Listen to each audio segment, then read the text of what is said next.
Greta Schenk stood at the entrance to the Air Force Base, the fabric of her worn jacket pulled tightly around her thin shoulders. A light breeze carried the smell of kerosene, roasted almonds, and freshly mown grass across the grounds. In front of her were families with children, teenagers with cameras, veterans in uniforms of honor. All waiting for the same spectacle, the big air show for the open house. And yet no one seemed to notice her. She stepped hesitantly through the security area. The young soldier at the checkpoint only glanced at her ID, shrugged his shoulders, and waved her through without a word. No one asked her if she needed help. No one asked anything at all. This was nothing new to Greta. At her age, you were no longer seen. Especially not as a woman, alone with a slightly stooped back and gray hair. She had set off early, traveled by train for 2 hours, then walked a long way from the station to the base. All to take one last look at the sky that once belonged to her, at least in her thoughts. She had hesitated to revisit this place for years. Decades. Visitors flocked to the grounds, laughing, taking selfies with the aircraft on display. A father picked up his son to show him an old combat helicopter. 2 young men in camouflage were joking loudly about the old grandma with the shopping trolley, not noticing that she was standing just a few meters behind them. Greta felt her cheeks flush, but she said nothing. She had come to see, not to be seen. And yet it hurt, this invisibility, this feeling as if she had been erased from the world she had helped build. She slowly walked around the crowds, looking for a quiet place to sit. Most of the benches were occupied. A young usher brusquely showed her the way. Up ahead is for invited guests. They are not allowed to stay here. His voice was not angry, just annoyed. She lowered her gaze, muttered, "Excuse me," and retreated to the edge of the grandstand, where a single empty seat was next to a trash can. Greta sat down, took a deep breath, and rummaged through her handbag. Between an old handkerchief and a folded timetable, she pulled out a small black wallet. She opened it carefully. Inside lay a metal pendant, curved like a wing, with an engraving on the back. It was no bigger than a thumb, but heavy. Not just in weight, but in significance. "You'd laugh today, Kurt," she whispered, running her finger over the cold metal. "They're still flying, but no one knows your name." The loudspeaker above her crackled. A friendly voice announced the start of the flight program. The first jet was set to take off in a few minutes. An A-10 Thunderbolt, nicknamed the Warthog because of its beefy appearance and distinctive cannon nose. Greta raised her head. The A-10. She knew it all too well. She remembered the day she had first seen it. Not as a spectator, but as a mechanic. Back then, no one would have thought that a woman could be familiar with the technology of a fighter jet. But Greta had understood engines better than many of her colleagues. And she had flown, not officially, not registered. But at dusk, with Kurt at her side, she had taken the controls, just once. It had been enough for her for a lifetime. The people around her stood up and clapped as the hum of the engine vibrated through the air. The A-10 rolled onto the field. Children cheered, men filmed with their cell phones. Greta remained seated, her hands resting on the trailer, her eyes closed. She didn't need a camera. She had already seen and felt everything. When she opened her eyes again, the jet was in the air. It made a tight turn, swung at an angle that few pilots dared to attempt. Her lips murmured words almost unconsciously, "Not too flat. And now pull up." "Yes, just like that." Quote. Next to her, a little boy turned around and looked at her in surprise. "Are you familiar with airplanes, Grandma?" he asked. Greta smiled gently, but said nothing. She could feel the old fire flaring up inside her again. Something inside her was stirring, an urge that had not disappeared, but had simply lain dormant for a long time. The sky above her was loud, full of smoke and power, but in her heart it was quiet, except for a voice that Kurt whispered. "Look closely, Greta, it's not over yet." The A-10 thundered over the grounds, made a sharp turn and left a soft echo in the air. The crowd cheered, clapped, and a few whistles in excitement. Greta continued to sit quietly in her seat, the small case with the pendant firmly in her hand. The movement of the jet had released something in her, something she had buried for years. but her surroundings made her, there's hardly any room for this moment. Hey, have you seen her? A young man in a bomber jacket whispered to his girlfriend. The one with the old trailer. Looks like she took a wrong turn and ended up here. The girlfriend giggled. Maybe she thinks she's still part of the crew. How cute. Another visitor, probably in his early 30s, was filming with his cell phone and taking a close-up of Greta. Hashtag grandma at airshow flashback, he said with a grin. It's bound to go viral. Greta heard the voices. Her ears were old, but not deaf. Nevertheless, she pretended to be lost in thought. A trick she had perfected in old age. Making herself small so as not to leave room for ridicule. It was a defense as old as her memories of the first workshop, where she had been tolerated as a young woman but never truly accepted. An usher, barely over 20, approached her. He was wearing a reflective vest and looked annoyed. Excuse me, ma'am. This area is reserved for guests of honor and the press. You are not allowed to remain seated here. Greta looked up. I didn't want to disturb anyone. I couldn't find another seat. I understand, but I have to ask you to sit further back. Her voice remained polite but firm. She nodded slowly, shoved the case back into her pocket, and stood up. Her knees ached, but she didn't let it show. Some of the onlookers watching the scene with curious glances. No one offered her a seat. No one asked where she could go. The wind blew stronger, blowing fine particles of dust across the grounds. Greta held her hand in front of her eyes and laboriously moved through the crowd, which barely moved aside. She felt like an alien in a world that had once filled her with heart and knowledge. At the very edge of the grounds, she finally found a place on a concrete pillar near a metal fence. No bench, no roof. But it was quieter here. Only the sound of the loudspeakers, the next jet in the distance, and the occasional rustle of a banner fluttering in the wind. She pulled her coat tighter around her shoulders, sat down, and let her gaze wander over the grounds. From here, she could see the runway, albeit only in part. That was enough for her, for what she was looking for. In the distance, she saw a young girl with a tablet in her hand, apparently the daughter of one of the technicians. The girl kept looking up at the sky, then at the screen.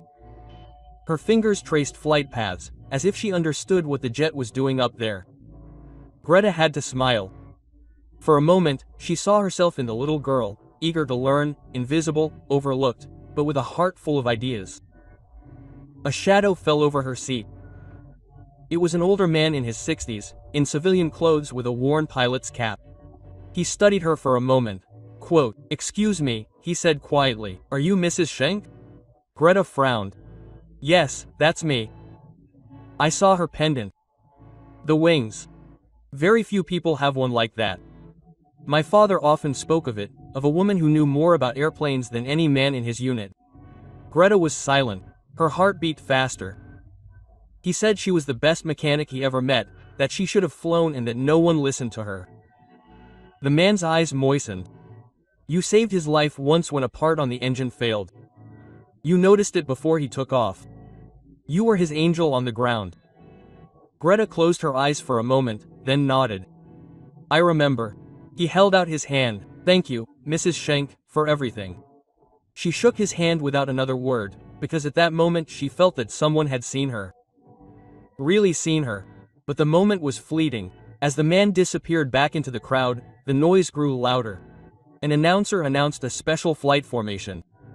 Greta raised her head and suddenly she felt as if someone was looking directly at her from the air. The loudspeakers crackled and a new pilot was announced, Lieutenant Arne Kohler, known for his precise aerobatics with the A-10 Thunderbolt II. The crowd cheered, children jumped up to get a better view.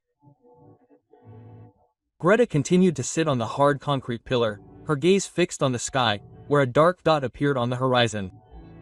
As the jet drew closer, the sonorous roar of the engines broke through the general noise. Greta covered her eyes to better see the aircraft. The A-10's movements were like a choreography, not just precise but personal. It flew differently, not like someone simply running through a program, but like someone talking to the sky. A shiver ran through her, not from the cold but from memory. It was a cold morning in 1976 when she first touched the engine of an A-10. The plane was a prototype on German soil at the time, not yet fully integrated into the NATO base where she worked. And Greta, one of only 3 women in the entire maintenance unit at the time, was curious, passionate. She immediately understood the design of the engine, the complex balance between mass and agility, the importance of every screw. Kurt, the chief mechanic and later her husband, had just looked at her with a smile. "If you weren't already so smart, I'd have to ask you to learn the basics," he had said. "But I think you've mastered them by now." It was he who had put her in the co-pilot's seat one night under the pretext of a test. He had had her supervise the takeoff process, explain every control instrument, and when dusk fell, he had simply said, "Your turn." At first she had hesitated. But then, as her fingers touched the controls, she had known it wasn't just the ground she understood. It was the sky. The machine obeyed her. Not like an animal that needed to be tamed, but like an old friend who recognized familiar movements. The flight had only lasted 15 hours, but she had learned more about herself in those 15 hours than in all the years before. And when they landed, Kurt had simply said, "Now you understand why I never wanted to return to Earth." Back in the present, Greta noticed that her eyes were moist. The jet was now performing a tight spiral, followed by a steep climb. The crowd clapped enthusiastically, but Greta saw more. She recognized the tiny corrections, the play with the wind, the fluid harmony between man and machine. "He doesn't just fly by the book," she murmured, "he feels." A young man with a camera approached, filmed over her shoulder, then paused, looked at her briefly. Quote, "Do you know anything about this?" he asked cautiously. Greta nodded barely perceptibly, a little. "Were you a pilot?" She hesitated, "Not officially." The man smiled sheepishly, as if he had said something inappropriate, and turned away again. But the conversation lingered in Greta's mind. How many times in her life had she heard the same questions, just packaged differently? There was always a sense of wonder when she spoke about it. And yet, the amazement had never led to recognition, only to astonishment or ridicule. The jet now flew one last lap before coming in for a landing. And at that moment, something strange happened. The pilot tilted the plane slightly to one side, exactly as he flew over Greta's seat. It was not an official gesture, not part of the choreography. It was a greeting. Greta held her breath. Her heart was beating faster. It was impossible. Coincidence, sure. And yet something in the gesture was too precise, too deliberate. Had he seen her? She reached into her pocket again and pulled out the pendant. She held it up, barely visible to most. But maybe to him. The jet was already descending, but it tilted a second time. Flatter, slower, and then it disappeared behind the audience stands. Greta let her hand drop. Her gaze was clearer than it had been in a long time. For the first time, she felt not just like a visitor, but like part of something, as if someone up there was remembering. The loudspeakers announced the next formation, but for Greta, the most important part of the show was already over. She remained seated, calm with the sky in her chest. Greta turned the small pendant in her hand, as if to make sure the name on it was still legible. The metal was slightly scratched, but the engraving remained clear, Schenk G. Simple, without rank, without additions, just a name. And yet it bore so much history that Greta sometimes felt as if she were holding an entire chapter of her life in the palm of her hand. She had received it as a gift in the workshop, in 1981. At that time, she had been the first woman to be officially given the complete maintenance log of an A-10. An acknowledgement that was unofficial, but was considered like an accolade within the group. Kurt had given her the pendant silently, without ceremony, just between shifts, while the rain lashed against the hangar doors outside. "So you don't forget that you belonged here," he had said, but she had never forgotten. Not even when she died briefly, not even when she withdrew from the world of technology and transitioned into civilian life, that at times it seemed too slow, too flat to her, and least of all now, here on the rough concrete with the echo of the engines still in her bones. The crowd had thickened again in the meantime. New visitors streamed onto the grounds, while others gathered around the food stalls or took selfies in front of the runway. No one paid any attention to the old woman with the small piece of metal in her hand, but someone had their eyes on her. A young pilot in uniform stepped out of the cordoned-off area near the hangar. He wore a helmet and gloves, which he was just taking off when Greta caught his eye. His steps slowed, then he stopped. A moment of hesitantly, as if he had recognized her but could not believe it. He turned to a security officer, whispered something in his ear. The officer nodded, looked at Greta and made a gesture as if he wanted to get her. A faint rush of excitement shot through Greta, but she remained seated, waiting. Years of waiting had made her patient, not chasing the moment, but letting it come. The officer approached with respectful bearing. "Excuse me, madam. Lieutenant Kohler would like to speak to you, if you wish." Greta looked up. Her voice was calm. "I can't stand for long. My legs." "Of course," the officer said immediately. "He's coming to them."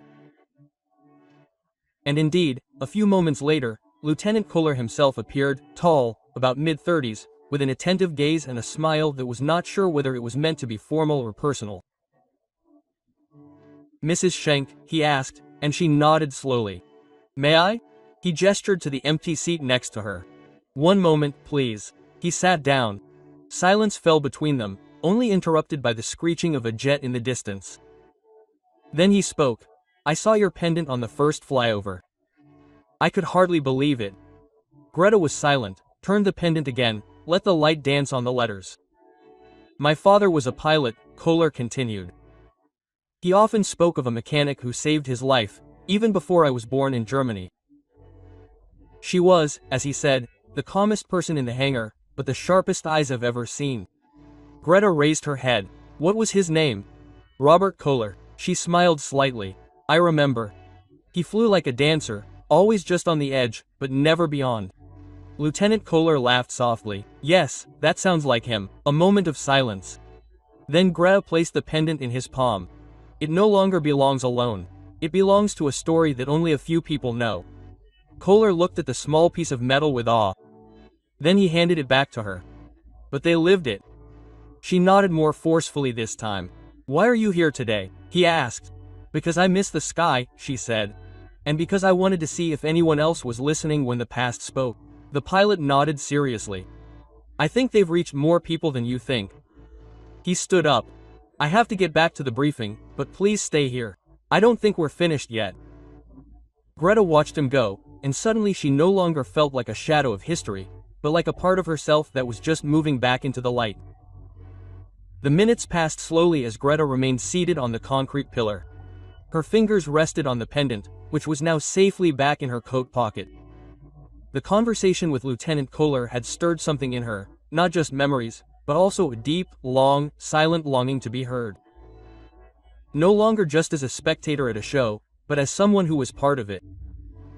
A name that had not been forgotten. A few children ran past her, laughing. One of them, a boy with curly hair, gave her a brief smile, which Greta returned. She suddenly felt less of a stranger. Then the security officer approached again. This time, her expression was a little more serious, but with the same respect as before. "Mrs. Schenk, Lieutenant Kohler has an unusual request." Greta raised an eyebrow. "Unusual?" "He wants you to accompany him to the control area behind the hangar. It's not public, but he says you have every right to be there." Greta hesitated. Her legs were tired, her back ached slightly, but something inside her said, "Go." The officer silently handed her a walking stick. Apparently they had been prepared. With careful movements, she stood up, supported herself on it, and slowly followed the man through the barrier. The crowd had thinned out in the meantime, but individual glances followed her. No one knew who she was, but the scene suggested that this was something significant. They passed through a wide gate, behind which lay a large hangar. The smell of oil, metal, and hot plastic filled her nostrils, as familiar as an old friend. The floor vibrated slightly under the sound of the engines. Lieutenant Kohler was already waiting. When he saw her, he stepped forward. "Thank you for coming. I was curious." "I hope so. I want to show you something." He led her through a narrow corridor into a control room. Screens, plans, radios, everything was modern, efficient, but in Greta's eyes, also soulless. No comparison to the nights she had spent walking through the old hangar in Beetburg with flashlights, wrench in hand, her ears trained to listen for every little noise. Kohler pointed to a large screen on the wall. This is the flight plan for the end of the show. Normally, it's fixed, no room for changes. And asked Greta calmly, I spoke to the commander. It wasn't easy, but I convinced him. He tapped on the screen. And a new flight path appeared directly over the audience area with an extra loop and a spot marked with a small star. This spot here, Kohler said, is exactly above the concrete pillar you were sitting on today. Greta was silent, her gaze remained fixed on the screen. I want you to officially launch the last flight of the show, Kohler said finally. You don't have to say anything, just be present. The jet will pass overhead and then you will see. Why? She asked quietly. Because stories like hers are told too rarely and because my generation can only continue flying if we know on whose shoulders we stand. Greta closed her eyes for a moment. It wasn't a fairy tale, not sentimental theater. It was a gesture. A gesture that said we haven't forgotten you. She nodded slowly. Okay, but I want one condition. Kohler seemed surprised. Of course, which one? I'd like to speak to the crew briefly first. The ones who will be conducting the last flight. That can be arranged. They were led to a small room where 4 young men and a woman in flight suits were standing. They laughed and joked until Greta entered. Then it became quiet. One of them stood up immediately. This is Greta Schenk, said Kohler, a mechanic for the first A-10 maintenance unit on German soil. The faces changed. Respect, curiosity, a little awe. Greta stepped closer. Her voice was calm but firm. I haven't prepared any long speeches. I just want to tell you one thing. When you're up there, listen to the jet. It's talking to you. If you ignore it, it will punish you. If you feel it, it will carry you. Silence. Then one of the pilots nodded seriously. Got it? Greta turned around. The moment had come. The sky above the airfield was bathed in soft gold as the last rays of sunlight broke through the gathering clouds. It was the perfect hour, that magical time between day and dusk when everything seemed quieter, almost solemn. The noise of the crowd had grown quieter. Conversations had died down, as if an unspoken sense of expectation hung over the area. Greta was back in her seat. The concrete pillar on which she had sat alone hours before was now surrounded by a narrow security circle. No one knew exactly why. Some suspected it was for protocol reasons. Others were already whispering rumors that she was a former pilot, that she belonged to a general's family, that she might even have caused an emergency. But Greta didn't hear them. Her gaze was directed upwards, where the hum of engines was already approaching on the horizon, deep and vibrating, like distant thunder slowly sinking into her chest. It was a familiar sound, a sound she had once heard every day and which she now absorbed for the first time, like an old friend returning after decades. Lieutenant Kohler stood next to her. He was no longer wearing a cap, his hair was tousled by the wind. His posture was erect, but his hands behind his back betrayed a slight nervousness. The time has come, he said quietly. Greta nodded. A loudspeaker crackled. Then a voice rang out, calm, matter of fact, but with a slight undertone that suggested that this was no ordinary moment. Attention, ladies and gentlemen, the last flight of the day is about to depart. Please stay in your seats, get your cameras ready, and if you think you've seen it all, look up now. A collective head-raising went through the crowd. Some pulled out their cell phones, others put their hands over their foreheads to improve their view. Children clapped, men stood on the benches, women clutched their hats, and then it came. The A-10, majestic with its wings wide open, broke through the clouds and swooped down in an elegant curve towards the runway. The sun reflected off its steel body and for a moment it seemed as if the plane itself was glowing. Greta felt her throat tighten. The jet was approaching the marked flight path, directly above where she stood. But instead of simply passing, it made an abrupt turn, climbed briefly, then dropped like a bird of prey and soared in a perfect loop directly overhead. At that moment, something happened that no one had expected. The pilot did not speak over the radio, not for the masses, but over an open channel that was broadcast over the loudspeakers. This flight is dedicated to Greta Schenk, a woman whom we should not call just a mechanic, but a pioneer, a teacher, a legend. Thank you for your hands, your eyes, and your silence. We are flying for you today. A moment of silence. Then thunderous applause. People who had no idea who Greta was before clapped and stood up. Some called her name, others wept. Even those who did not know the story felt the magnitude of the moment. Greta stood upright, her shoulders back. Her face turned to the wind.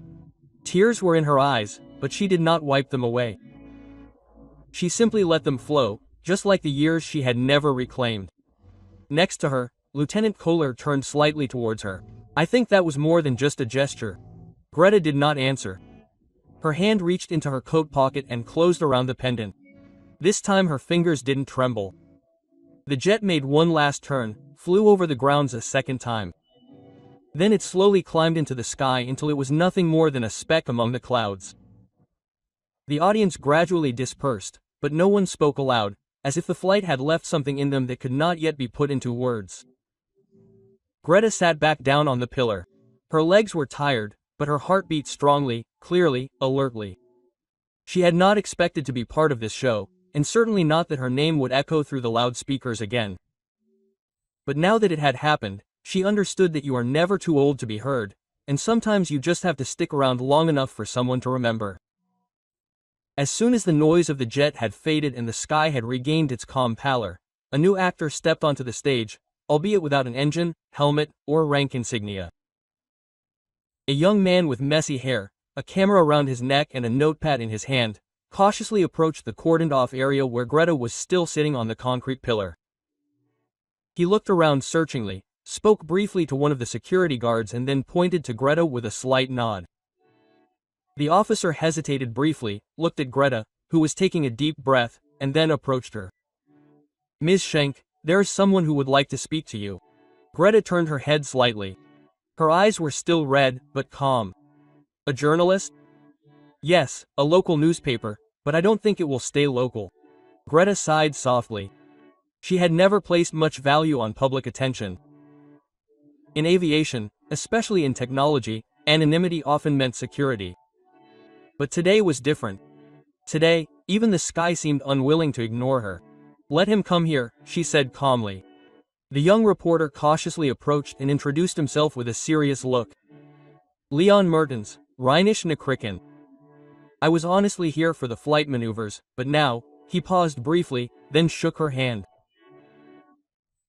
I've never seen a pilot mention someone by name in the middle of a show. Who are you, Ms. Schenk? Greta grinned. It wasn't an arrogant smile, more one that oscillated between tiredness and mildness. No one special. At least I was for a long time, but the pilot called her a legend. And the people, they applauded. Many now want to know who they are. Greta looked briefly into the sky, as if she wanted to find the right answer there. I tinkered, sweated, tinkered. I was part of a team that was not seen, but without which no flight would have been possible. 50 years ago, no one would have thought that a woman with oil-stained hands would hold an airplane on the ground. But that's exactly what I did.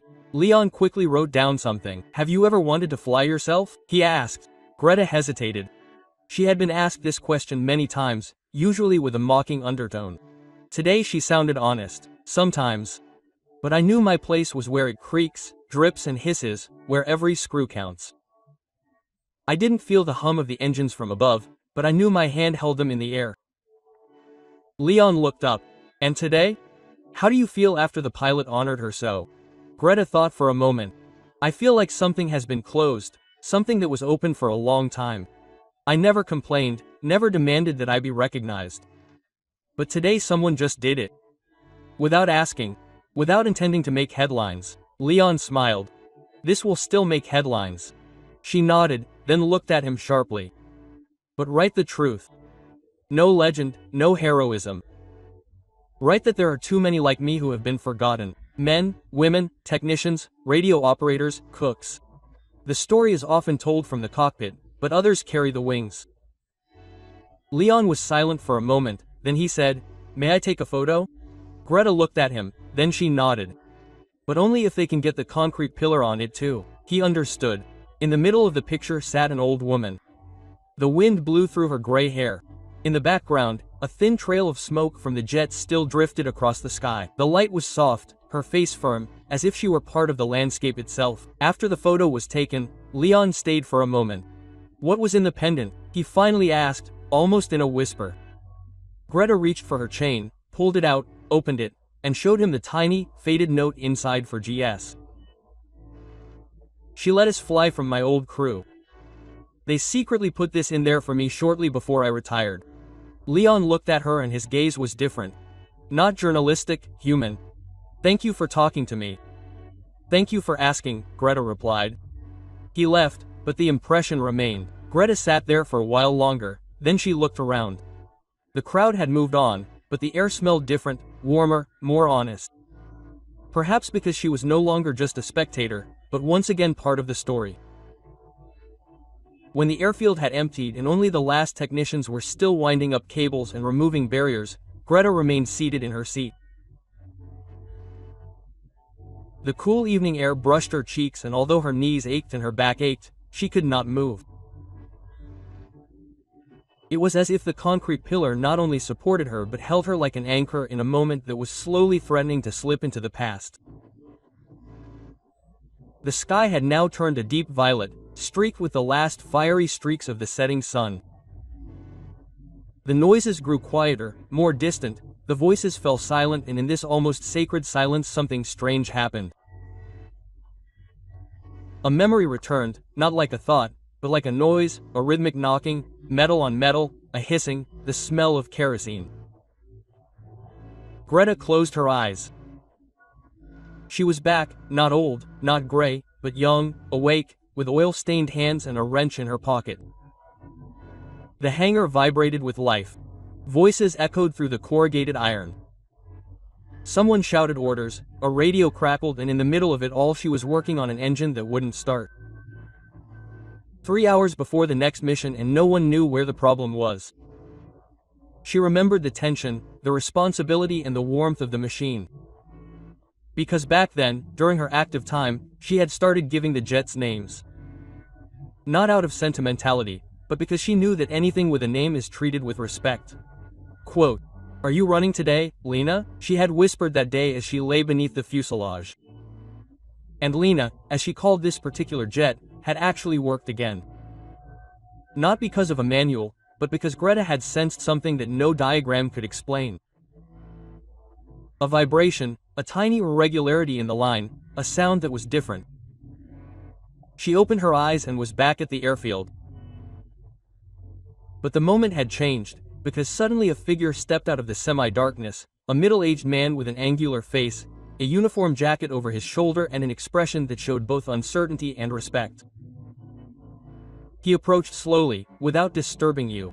"Mrs. Schenk," Greta looked up. He kept his distance. "Excuse me, I am Lieutenant Colonel Weiss. I was one of the people in charge of the show today. I wanted to thank him personally." Greta looked at him briefly. "For what exactly?" "For what you were and what you probably never told me." She frowned. He continued. "My father was a technician, also in the Air Force. He often talked about a certain Greta, the best mechanic in the West. I always thought that was just a nickname." She smiled faintly. "And now you think that's me?" "No," he said calmly. "Now I know." He pulled a small photo from his jacket pocket. It was old, faded, the edges torn, on it 3 young men in uniform, and in the middle a woman with a smeared face and sparkling eyes.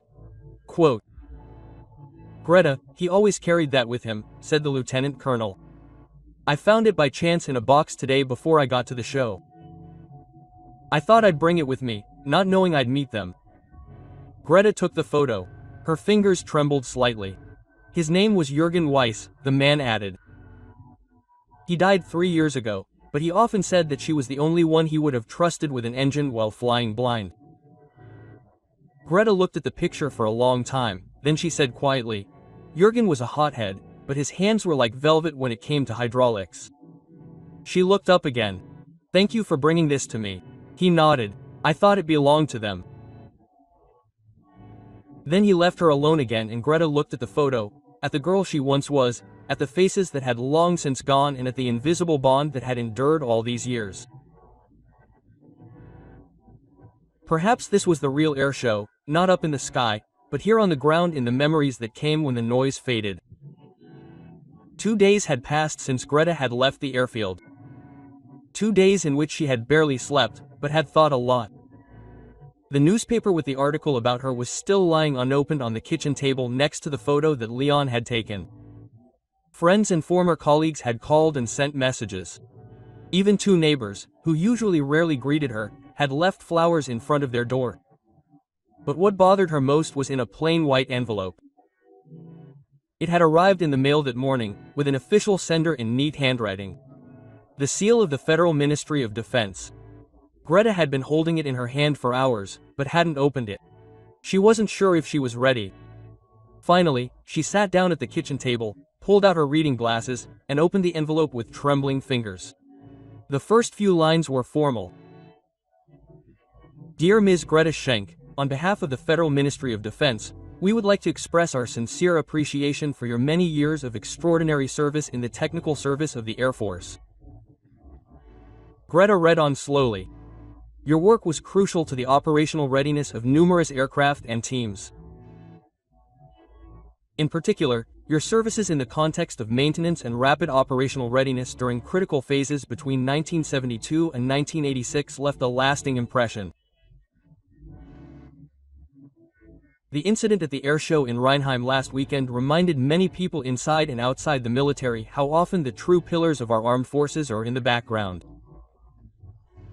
Greta took a deep breath. The letter continued. We would therefore like to award you the Medal of Honor for Technical Service in Gold, in recognition of your lifelong contribution and exemplary role. The award will be presented at a ceremony to which your former unit and family members will also be invited. If you agree, we would be honored to welcome you as a guest of honor on this occasion. With deepest respect, Inspector General of the Bundeswehr. Greta lowered the letter. The Medal of Honor in Gold. An award that only a few technicians have received, and even rarer women. She had never asked for it, never hoped for it. But now it lay before her in black and white. Late, very late, but it came. She stood up, went to the window and looked out. It was raining lightly. Drops glittered on the window panes like little stars. She remembered a sentence that one of her colleagues used to say, honor doesn't come when you look for it. It finds you when you've forgotten that you ever deserved it. A soft knock on the door interrupted her thoughts. When she opened the door, there stood a girl, maybe 11 or 12 years old, wearing a raincoat, carrying a school bag, and a hesitant smile. Are you Mrs. Schenk? The girl asked. Yes, the girl pulled a small notebook out of her bag. I'm supposed to do a school project on heroines. My mom said I should ask her. Greta frowned. Your mom knows me. She was at the air show, the girl replied. She cried when the pilot said her name. Greta hesitated. Then she stepped aside. Come in, but only for a moment. I've made tea. The girl sat down at the kitchen table while Greta handed her a cup. Quote, what do you want to know? She asked. Everything, the girl said quietly.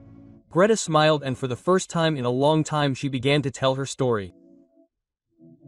Not about fame, not about technology, but about a time when she kept machines alive with her bare hands, about friends no one knew anymore, about a small pendant around her neck, and about a day when a pilot stopped the sky to make an old woman visible. As the girl left, she said, I will write that you are a hero, even if they say you are not. Greta simply replied, write that I worked, that I was loyal, and that is enough. Then she closed the door and took a deep breath.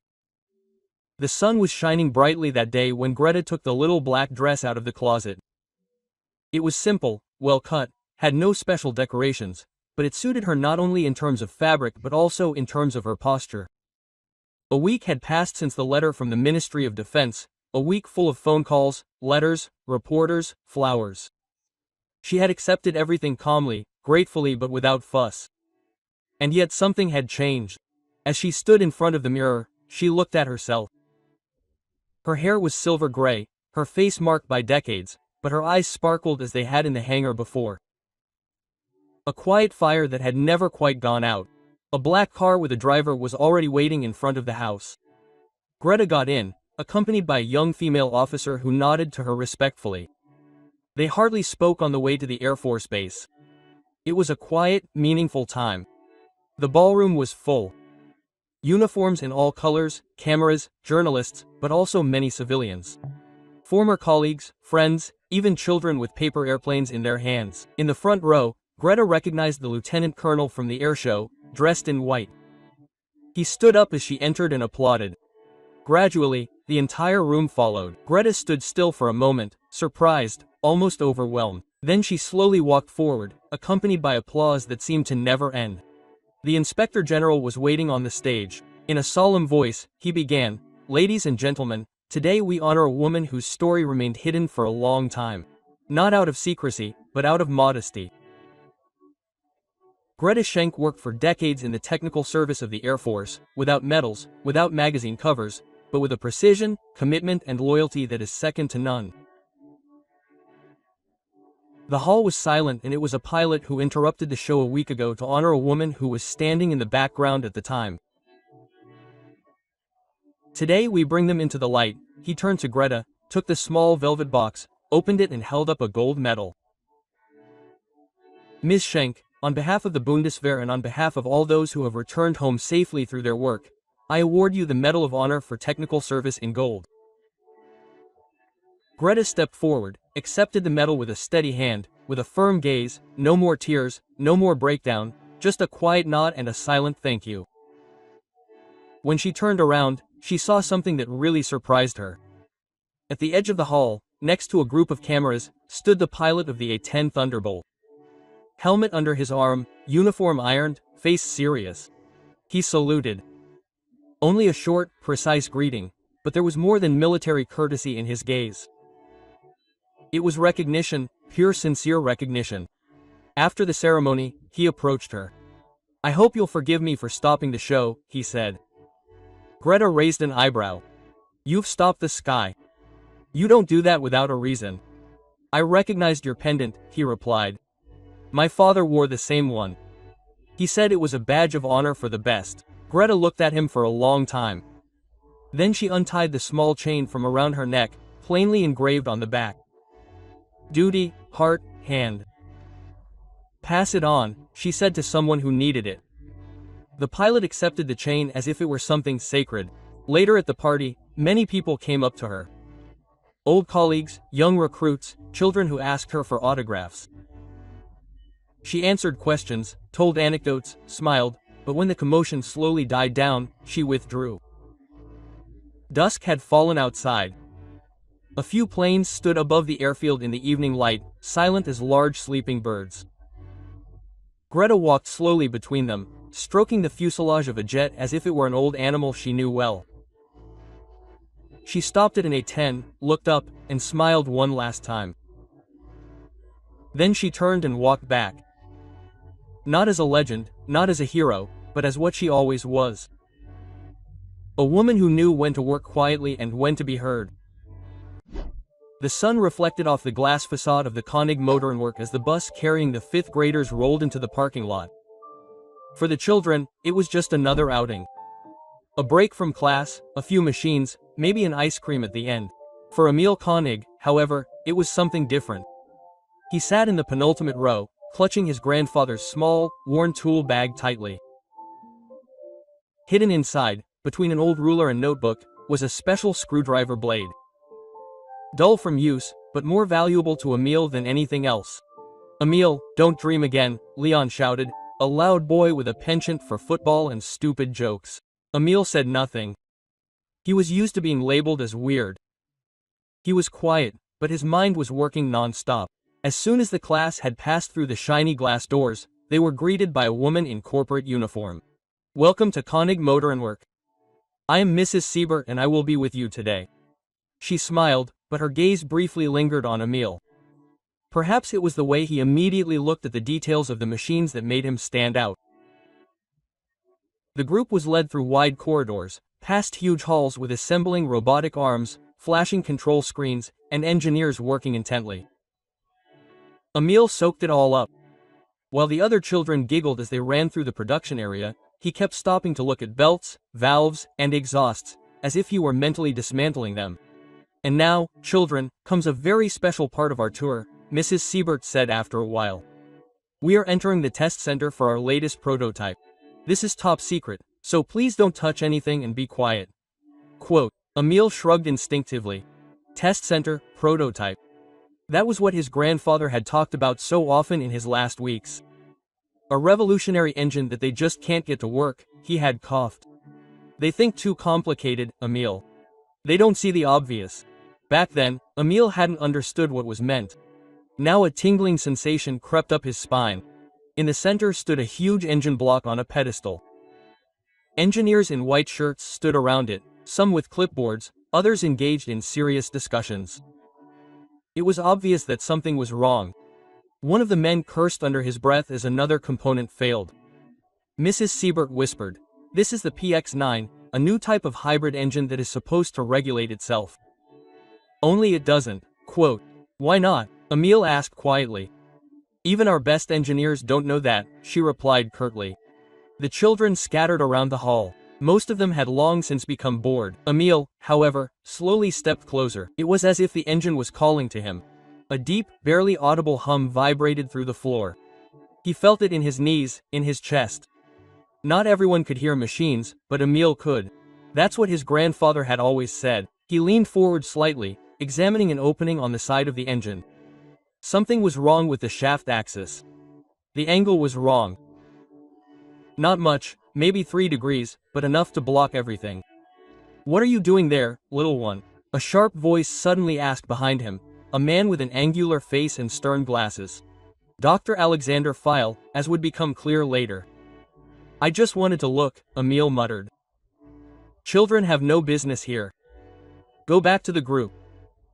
Emil took a step back, lowered his gaze, but he had seen enough to be certain that it was not the engine that was faulty. It was an incorrect assembly, a tiny but crucial deviation. As the class gathered to continue, Emil paused briefly. He pulled the old screwdriver blade out of his pocket, held it hidden in his hand, and looked at the PX-9 one last time. Then he put it away again and quietly continued on his way. What no one saw was Lena, a young engineer at the edge of the group, had been watching him. She had seen the boy looking at the engine not like a child, but like a technician. And she had noticed how his fingers had instinctively moved to the edge of the case, as if they knew exactly where the problem lay. Emil said nothing, but something inside him knew. This was no ordinary excursion. This was the beginning of something that even his grandfather could not have foreseen.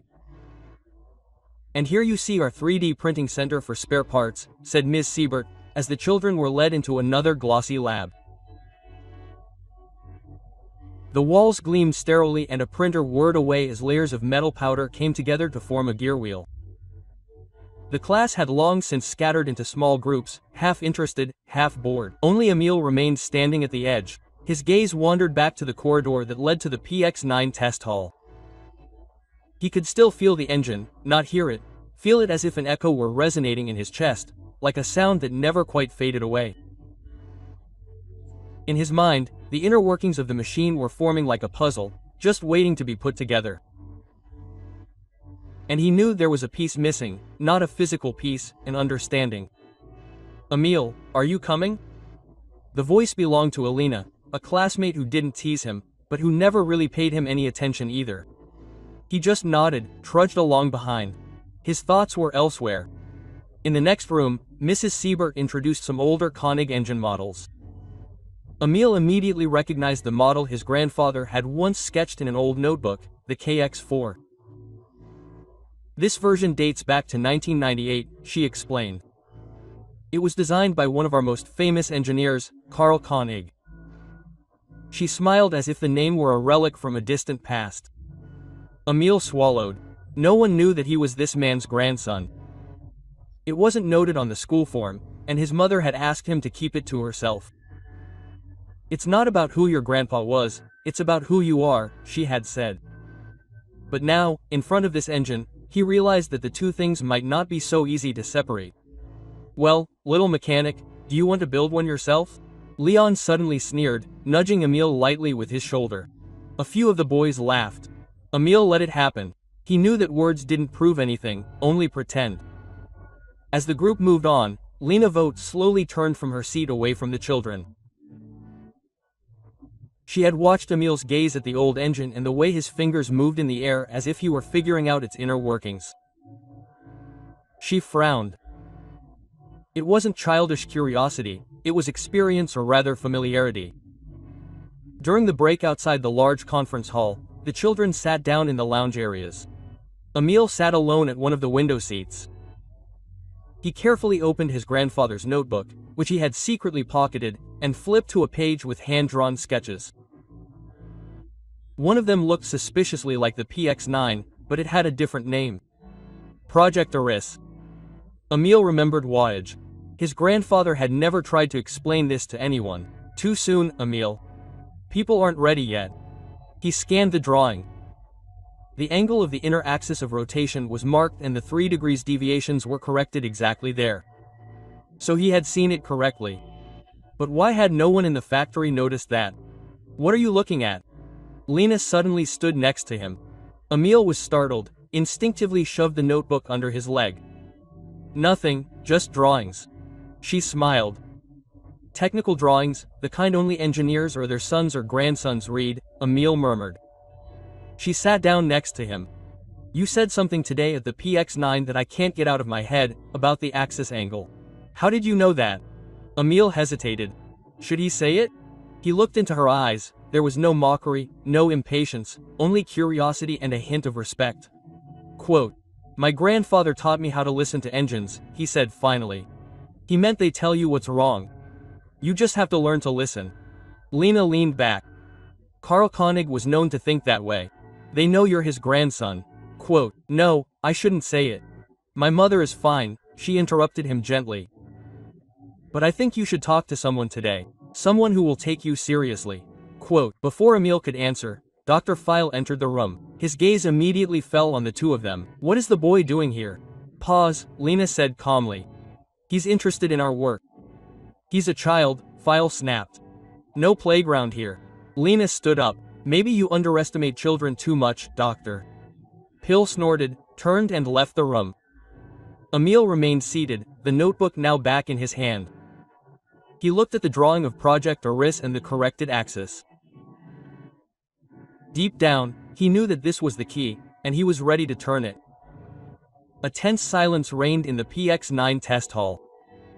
The engineers stood around the engine block, their faces serious, their brows furrowed. Monitors displayed error messages, diagrams that suddenly turned red and calculations that no one really understood anymore. A soft beeping sounded throughout, regular as a heartbeat, a warning signal that had almost become part of the background noise by now. Dr. File stared at the display in front of him, as if he could silence it with just a glance. That's impossible, he muttered. The simulations were clear. This fluctuation, it doesn't make sense. An assistant, barely older than 20, cleared his throat carefully. Maybe it's the shaft bearing, if the pressure is nonsense. He interrupted him sharply. We've checked that 10 times. It's not the bearing. He was tired and angry, especially at the feeling of losing control. Lena Vogt entered quietly in the background. She had excused herself from the group of students, officially to get something from the lab. In reality, because she couldn't let go of what the boy had said. The axis angle, 3 degrees. It was too specific to be a coincidence, and it corresponded exactly to the error that she had suspected in an earlier measurement but had never followed up on because File had dismissed it as irrelevant. She stood in the shadows and watched as File tried to reinitialize the motor. A hiss, a short hum, then a dry, metallic thud. The motor stalled again. The displays flashed warnings. Torque deviation, rotation error, energy blockage, everything back to square one. Damn it, File shouted. That was the last attempt with this configuration. An older engineer stepped closer. Maybe we should check the angle of the secondary shaft again. Just to be safe. No, File cut it off. We're wasting time. It's not the angle. He broke off. He didn't have an answer. Lena stepped forward now. May I say something? All heads turned to her. File rolled his eyes.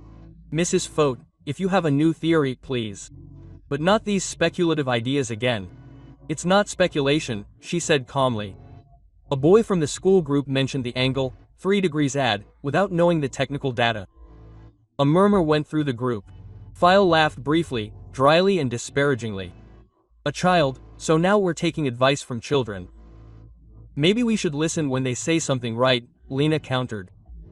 He looked at the engine, not for 5 seconds, and was right.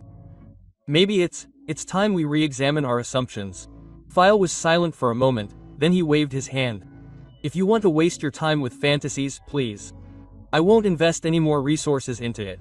But Lena had already made up her mind. At the same time, Emil was standing in the visitors' lounge. His notebook was open on his lap. He had looked at his grandfather's sketch again, memorized every line. The mistake was there, on the paper.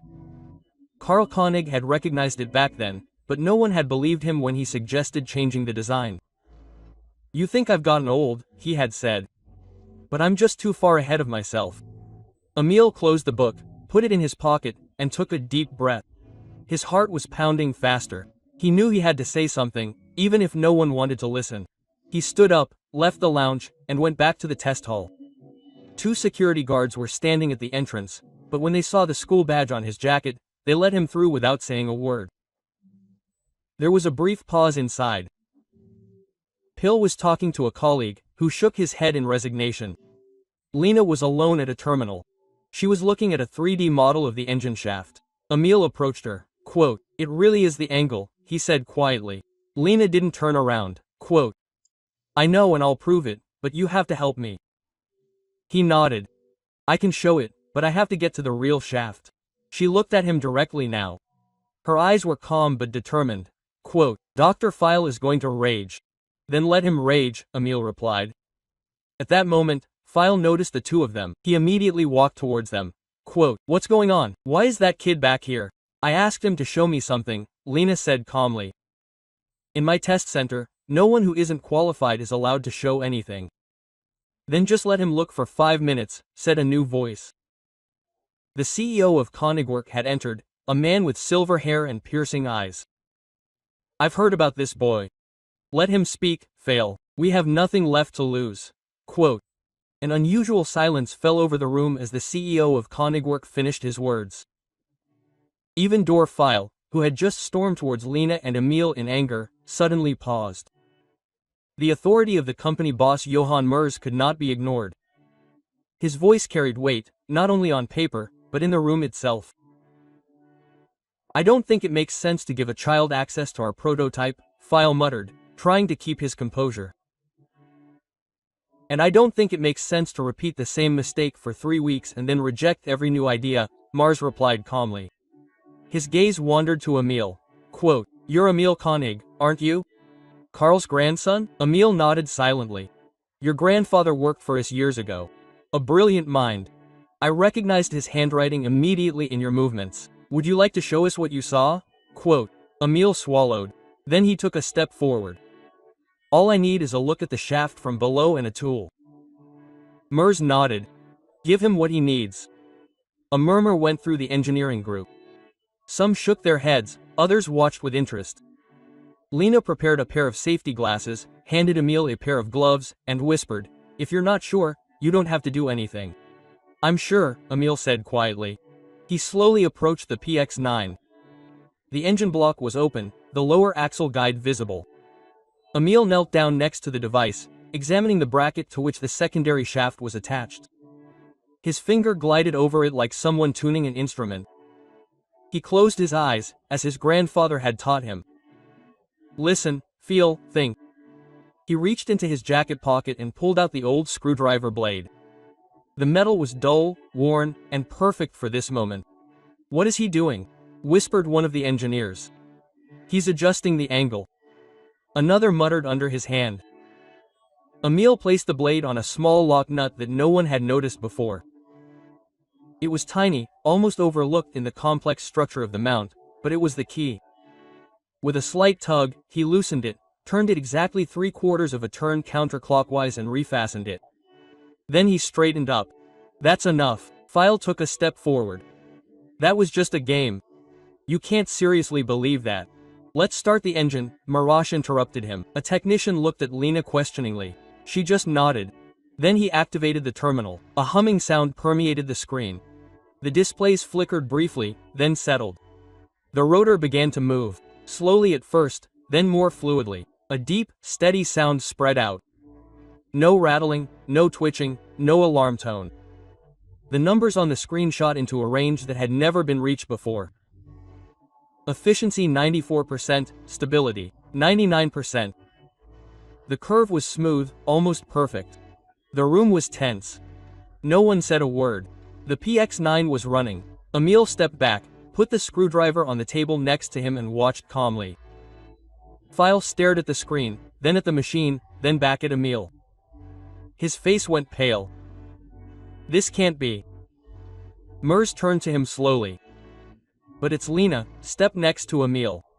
He was right, simple as that, and you were wrong, simple as that. Pill wanted to say something, but the words didn't come. Mers turned to Emil. How did you know that? Emil looked at the floor. I saw the component. I felt it. And I knew it. My grandfather had drawn it something like that, only better. Show me that. Bad Mers. Emil opened his bag and pulled out his notebook. He opened the page titled Project Aris.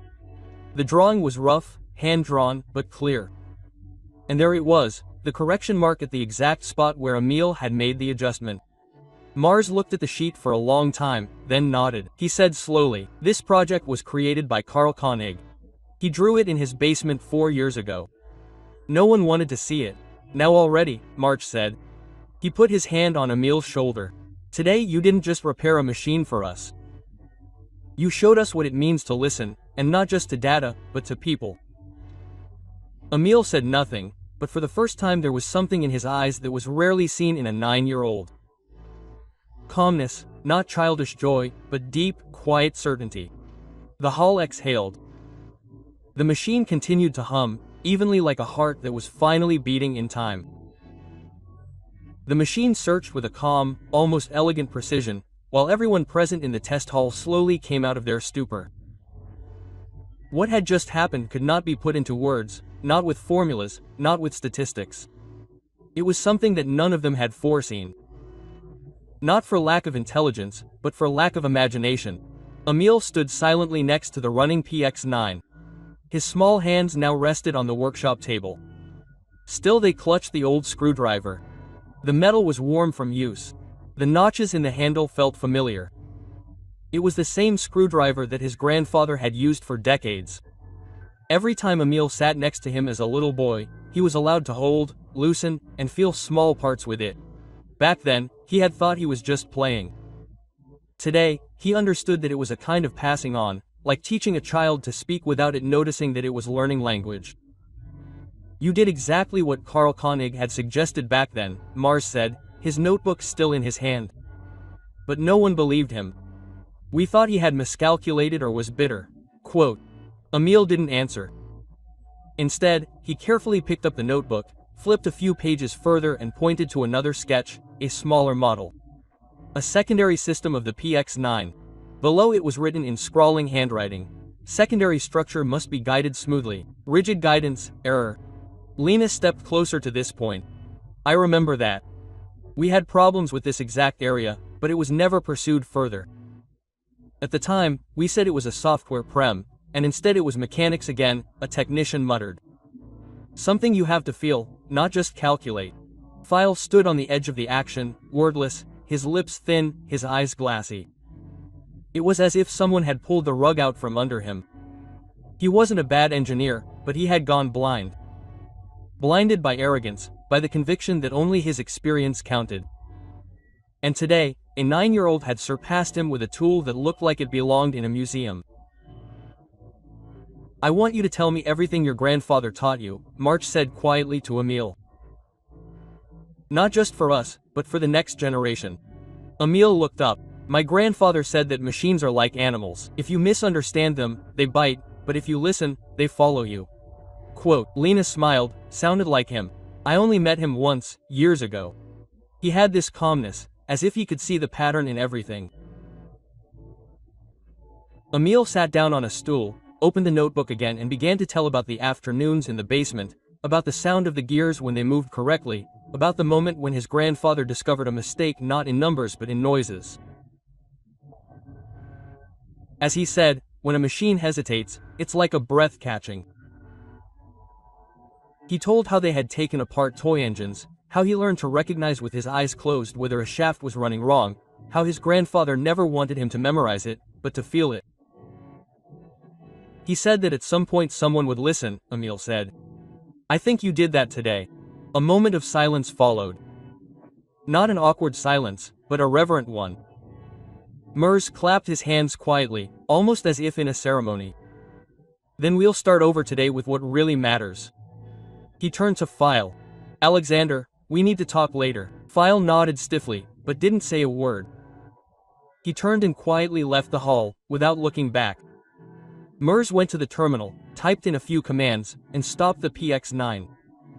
The whirring stopped. Silence fell. Then he said, from now on, we'll rewrite everything under the name Koenig. Lena looked at Emil.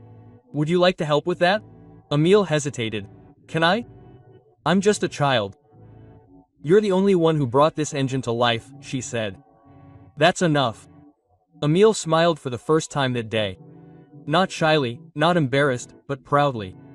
He placed his hand on his grandfather's notebook and nodded. Then yes, the hall had become empty. Most of the technicians had retreated. Some to their offices, others in quiet contemplation towards the cafeteria.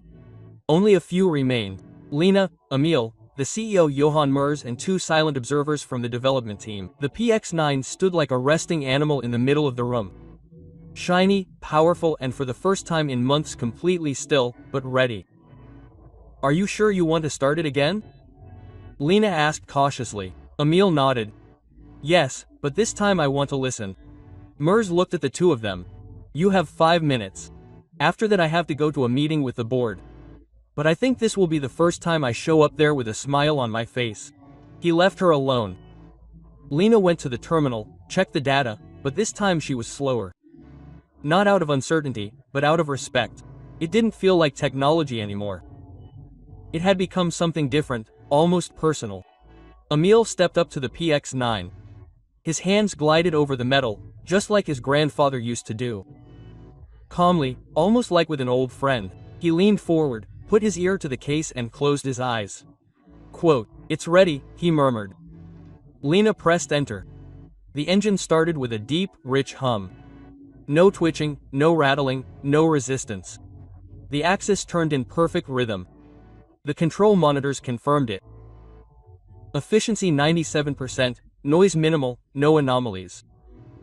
It wasn't just an improvement, it was a new state. Emil stepped back slowly, watching the interplay of the elements. It was as if the PX-9 was finally breathing, not forced, but of its own accord, as if it were saying, now you understand me. Do you know what that means, Emil? Lena stood next to him, her eyes fixed on the screen. With this power, we could meet the entire energy needs of a city with a fraction of the previous resources. And my grandpa knew all this, Emil whispered. He knew. But no one listened until you came along. Emil pulled the notebook out of his pocket and leafed through the pages. Some of them were blank, others full of sketches, scraps of thoughts, formulas. But at the very back, on the last page, there was only one sentence in Grandpa's handwriting. If you can feel it, you can solve it. He read it aloud. Lena nodded. At that moment, the door to the hall opened again. A small group of men in suits entered, members of the board. March was among them, but it wasn't him who spoke. Is that the boy? An older gentleman with a sharp gaze stepped forward. Yes, March replied simply, and this is his work. The board looked at the engine, then at the data. The silence was heavy, but not hostile. Then one said, I've never seen such stable values in a prototype. Another, and they say a student has identified the problem. Mur smiled. Not just any student, a king.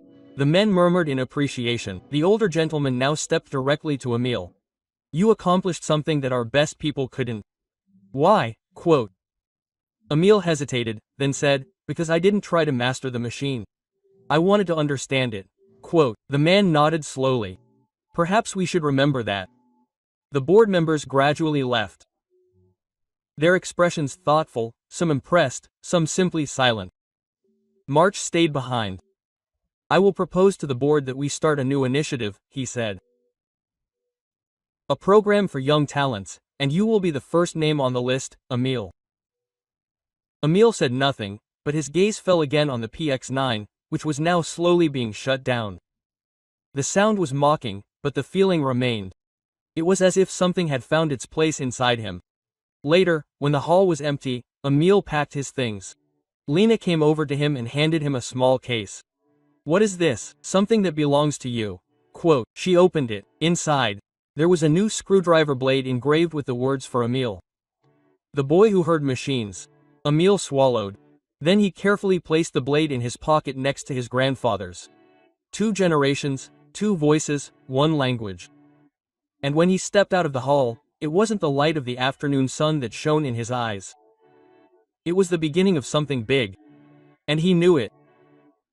The sun had already set when Emil and Lena walked down a side corridor of the Konigwerk. The air was filled with the distant hum of running machines, but after the day they had been through, even the familiar humming sounded new, lively, orderly, almost like a song. The board members will mention you in the main meeting tomorrow, Lena said quietly. Maybe they'll even want you to speak. Emil frowned. I'm not a talker. I'm just someone who likes to listen. Then say exactly that, she replied with a smile. They turned into a small conference room, where Johann Mars was already waiting. Next to him lay a large folder, open with old blueprints, yellow drawings, and a photo that Emil recognized immediately. It showed his grandfather, still young at that time, in a blue smock, his hands smeared with oil, but with sparkling eyes. Just like Emil now. Sit down, my boy, Mars said, pointing to one of the chairs. Emil sat down carefully, his gaze resting on the photo. Quote, he never showed that, he murmured. Your grandfather was a man of principles. He was the best, but also inconvenient for some, because he never played the game. They let him go, didn't they? Emil asked. Mars nodded. Quote, unfortunately, yes, I wasn't CEO at the time. He had an idea for a self-learning engine. Project Aris. But the board considered it too speculative. File was already on the rise. Your grandfather refused to change the axis arrangement, despite pressure. He left the company voluntarily. He told me, machines should be allowed to think, Emil said quietly. Not like humans, but in their own way. Mars smiled. And today you proved he was right. Lena bent over the folder. I didn't know that Koenig had left so many designs. No one knew that, said Mars. But after what happened today, we searched the archives and lo and behold, Carl Koenig had taken his vision much further than we suspected. He handed Emil a copy of a sketch that no one had ever seen before. On it was a compact energy converter with the inscription Koenig module for the next generation. Quote, he drew that for you, didn't he? Lena asked. Emil nodded slowly. He said it was my puzzle that I would have to complete at some point. Then you should do the same, Mars said. We would like to give you access to our development lab. You can work there whenever you want. Emil's eyes widened. Really, confirmed Mars. And one more thing, starting immediately, we will be launching an internal support program. It will be called the Koenig Initiative, named after you and your grandfather, for young thinkers who think differently. Emil looked at his hands. Small, but today he had brought a machine to life with them and now he was given a place where he could continue building. What about Dr. File? He asked hesitantly. Mars was silent for a moment. He is being transferred, not fired. He was loyal for many years, but he set the wrong priorities. Maybe he will learn from that. Lena folded her arms. Maybe it is time that not only resumes count, but insight. Emil said nothing. But there was no triumph in his eyes, only clarity. Later, on his way out, he stopped in front of a glass door that led into the old archive. Behind it stood dusty boxes, folders, models. Things that had been forgotten. Can I go in there? He asked. Lena opened the door with her card. Of course, it was cool inside. The smell of old paper and metal hung in the air. Emil walked purposefully to one of the crates on which Karl Koenig was privately listed. He opened it carefully. On top lay a small model, a functioning miniature replica of the PX-9 made of wood and wire. He picked it up, turned it, examined every line. Then he saw the note underneath, a handwritten message addressed to him. For Emil, if you are reading this, you have made it. Now start building your own machine. I am proud of you. Quote. Emil folded the note carefully and put it in his jacket. His grandfather's hands had guided him. Now it was his turn to continue with his own, and he was ready. The next morning, a strange mixture of routine and new beginnings prevailed in the Koenigwerk. The corridors were filled with the sound of footsteps, doors, keyboards. But there was something invisible in the air, a feeling that something had shifted. Not dramatically, but palpable.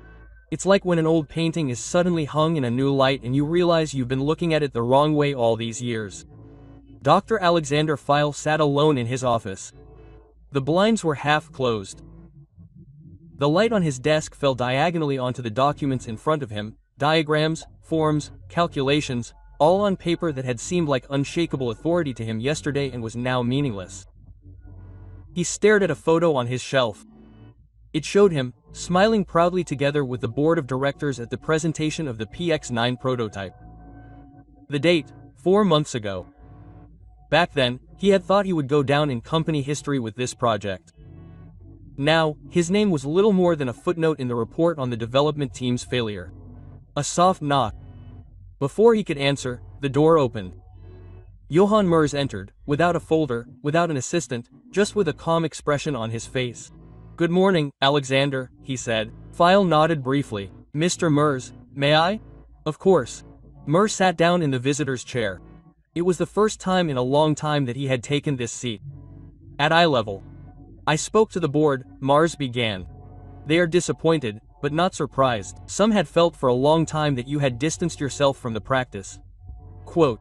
I followed the instructions, File said quietly. I did what was asked and you did it without listening, Merz replied calmly. Not just machines, but people. Karl, Koenig, Lena, Emil. They all gave instructions. You ignored them. Pill was silent. For the first time in a long time, he had nothing left to defend. We will not fire you, Merz continued, but you will be transferred to another project outside of development management. You will be given time to think and, if you want, to come back as someone who is ready to learn again. File looked out the window. A 9-year-old has replaced me. A 9-year-old has done what you have forgotten. He wondered if he could be wrong. Merz stood up. I hope you accept this opportunity. It is not a punishment. It is a new beginning. He left the office as quietly as he had entered. File sat there quietly for a long time. Then he stood up, went to the shelf, picked up the photo of the PX-9 and placed it with the picture side facing the wall. At the same time, a new sign was hung up in the large production hall. It read in shiny letters, Koenig Initiative for Young Thinkers with the Courage to be Intuitive. Lena stood next to it, a screwdriver in her hand, tightening the last screws. Emil watched her with wide eyes. You may tighten the last screw, she said and handed him the tool. Emil took it. It was a new screwdriver, the same one he had received the day before, with his engraving. With a steady hand, he tightened the last screw. It was no grand gesture, no applause, no music, but it was significant, because with this movement a chapter began that would not be written with mistakes, but with possibilities. Do you know what my grandfather would have said? Emil asked without looking up. What? Now finally start building your own engine. Quote. Lena smiled. And will you? I've already started. He pulled a small notebook out of his jacket pocket. This time it wasn't his grandfather's, but a new one with blank pages. The first one already had a sketch on it. A small modular engine, designed for mobile energy supply. I'll call it a risk too, Emil said. But this time no one will ignore it. Lena looked at the drawing. It wasn't perfect, but it was full of life, full of ideas, and she knew that this was just the beginning. Later that day, as Emil left the company with his mother, he stopped briefly in the entrance hall. There was now a framed photo hanging there, a new one. It showed Karl Koenig with young Emil on his lap, both laughing with oil-stained hands, and underneath the words, 2 generations, 1 heart for machines. Emil looked at it. Then he looked at his mother. Can I come back tomorrow? She nodded, tears in her eyes. As long as you want, my darling. And Emil knew, deep down, that he hadn't just repaired a machine, he had opened up a space for himself, for others, for a future that listens before it calculates. The next morning didn't start like an ordinary school day. Instead of putting on his shoes as usual and looking for his lunchbox, Emil was already standing in his basement, where he used to screw, solder, and dream with his grandfather. The room was small, cluttered with tools, old drawers, dismantled devices, and the smell of metal dust. And yet it felt like the heart of the world. On the work table lay an open notebook, this time the new one, his own. Next to it lay 2 screwdrivers, his grandfather's old one and the new one with the engraving. Emil had placed them next to each other. It was no coincidence. It was a bridge. He heard footsteps upstairs. His mother came down the stairs, slowly, with a cup of tea in her hand. She stood in the doorway, looking at him silently for a moment. You really want to go back there, don't you? She asked quietly. Emil nodded. They said I could. I'll even get a job in the development lab. Quote. His mother smiled, her eyes filled with pride but also a hint of sadness. Your grandpa would have loved it if you continued where he left off. I'm not starting where he left off, Emil said. I'm starting where I have to start. She handed him the cup. Drink up first. Great ideas need energy. Quote. When she had gone, Emil looked at a small drawing on the wall, the first one he had ever done. It showed a fan with too many blades, crooked and colorful. He had been 5 years old. His grandfather had never removed it, and now Emil had left it hanging too. He got dressed, picked up his notebook, the 2 screwdrivers, and left the house. Today was not a day out. Today was the first day of a journey that had only just begun. Lena was already waiting for him at the entrance to the king's headquarters. She had prepared a white coat for him, tailor-made, with his name embroidered on it. E. King, Junior Development. Emil blushed when he saw it, but proudly accepted it. Today you will register your own project, she said. This is part of the king's initiative. Everyone gets space to implement their idea, no matter how old they are. I called it a risk too, Emil replied. But I don't know what it will look like yet. That's the best part, she said. You don't have to know. You'll find out. She led him through a new wing of the building, modern, bright, with large windows and open workbenches. Young people were working everywhere, trainees, students, some even younger than expected. It was not a place of rules, but a place of possibilities. A sign on the wall bore the words, "The future is created where you ask questions before you seek answers." Emil was given a seat by a window overlooking the old factory premises. In front of him was an empty table, a blank canvas. He took out his notebook and began to sketch. At first there were only lines, then shapes, then movements. A rotor that could turn with the movement of a body. A system that cooled itself. Small ideas, big questions. Quote, "Do you need help?" asked a girl's voice next to him. It was a blonde girl with freckles, maybe 12 or 12 years old. Quote, "I don't know," Emil said honestly. "I think I'm building something I don't understand yet." "Then you've come to the right place," she replied and sat down. "My name is Jewel. I want to build a car that can be powered by wind and sound waves." "That sounds crazy, I know." They laughed and then they began to draw together. In the afternoon, Johann Mars invited everyone to the official inauguration of the Koenig Initiative.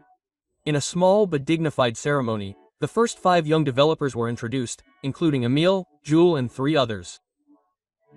In his speech, Mars praised the courage of the new generation to ask questions where others looked away. "We live in a time when innovation is often confused with speed," he said. But true innovation does not begin with speed. It begins with silence, with listening, with a child who cannot be drowned out. Quote, Emil stood next to him, nervous but calm. When the microphone was handed to him, he said just one sentence. "I'm not a genius. I just had someone who taught me to feel before I calculate." Quote, applause, not loud, but sincere. Later, as the day drew to a close, Emil sat alone in the new lab. Most of the people had left, but he had stayed, not to continue working, but to be there. He took out his screwdriver, placed it on a loose screw on one of the workbenches, and gently tightened it. No project, no grand idea, just a gesture. Then he whispered, barely audibly, "Thank you, Grandpa."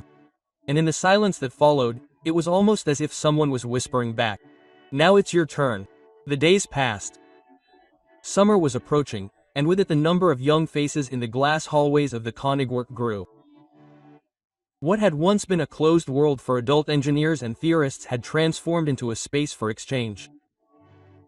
Between laptops, workbenches, and old engines, you could hear laughter, discussions, the whirring of prototypes, and now and then silence. Good silence, concentrated silence. Emil was no longer seen as an exception. He had become part of the new everyday life. Sometimes he was alone at his desk, then surrounded by others, sometimes engrossed in his sketches, sometimes with dirty hands working on a disassembled module. He was a student, teacher, listener, and thinker all at once. And he rarely spoke much, but when he did, people listened. One evening, as the sky above the city glowed in pastel shades, Emil sat in a small side room of the innovation wing. In front of him was a miniature model of his new project, Aris-2, still unfinished, still full of questions, but with a core component that was already working. A vibration-adapted rotor that he had built himself using the simplest of means. He picked it up, turned it slowly, and listened carefully. There was hardly a sound. And yet there it was again, that feeling, a gentle inner vibration, no noise, no explanation, just a quiet tone that went not through the ear but through the soul. He remembered his grandfather's words. Some people listen to music. You hear machines. Emil had laughed then, but not today. Today he knew it was true. He closed his eyes, let the rotor continue to turn, and saw himself in the basement of his childhood with the old man at his side. The tools, the empty jam jars in which they had sorted screws, the smell of lubricating oil, and above all the quiet, the way his grandfather never raised his voice, never pressed, but waited until Emil himself asked. He heard the door open quietly behind him. "Am I interrupting?" Lena asked. "No," Emil said without turning around. She entered and sat down next to him. "I just spoke to MERS. They want to integrate your rotor idea into the new lightweight construction program." Quote, Emil looked at her, surprised, "But it's not finished yet." "They say it's more than finished enough, and besides, no one has ever shown such a design before. So organic, so untechnical, and precisely because of that revolutionary." Emil lowered his gaze. "I didn't build it to impress. I just wanted it to sound right." Lena laughed softly. "And that's exactly what makes you different from the others." She stood up, took a few steps to the window, and looked out. "You know, I often wonder what it would be like if your grandfather could see this." "He sees it," Emil said simply. Lena turned to him. He smiled, and she understood that it was not just a childish hope, but conviction. The next day, a new element was added to the reception hall. Next to the photo of Carl and Emil, which had already greeted visitors, a small glass display case was placed. Inside was Carl Koenig's screwdriver with a worn handle and blunt blade. Next to it was a sign with the words, "These hands were not only used for screwing, but also for listening." Many walked past it, some looked briefly, others longer. Some stopped and read the sign twice, and occasionally a young person would stop, look at the screwdriver, and then ask, "How do you hear a machine?" And when someone asked this question, the employees knew exactly where to send them. To the innovation wing, room 4. That's where Emil sat. Still calm, still with oil under his fingernails. And when the moment was right, he would answer with a simple sentence. "You don't hear with your ears, you hear with what beats in between." Years later, much later, when Emil had long since led his own teams, had his own patents, and written books on intuitive mechanics, a journalist asked him in an interview, "Mr. Koenig, what was the beginning of all this? The moment when you knew you were on the right track?" Emil thought for a long time, then he said, "It wasn't a moment. It was a noise, not a sound, just a feeling. Like when you sense that something is right before you can prove it. I think that was the moment. The boy who heard the machine was me. And maybe I still am today." The journalist smiled. "And what advice would you give to young inventors today?" Emil replied, listen, listen carefully. Not just to machines, but to people, to silence, to everything that doesn't scream loudly. Because sometimes the solution is not what you think, but what you feel. M.